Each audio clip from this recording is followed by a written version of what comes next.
I got a really good question in my last video with a whole immune response. What happens when an executive comes in and there's this immune response from the new company, treating the new executive like a virus versus an inoculation or an immunization against their own worst tendencies.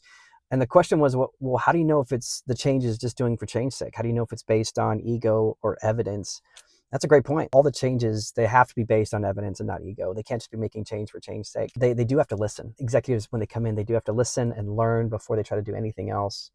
But by and large, what I've found after 350 hires is that they're being brought in because there's a real problem and they need to solve that problem. And healthy things grow and growing things change. But humans don't like change. And yes, they have their own ego to deal with, but they also have other people's egos to deal with and to navigate around. And so that's where the immune response can kick in. It's often an ego response on both ends. It's like, hey, I don't like change. I don't want like what you're doing. But you don't really know if something is broken until you have fresh eyes to look at it from the outside. Fresh eyes still can be trusted.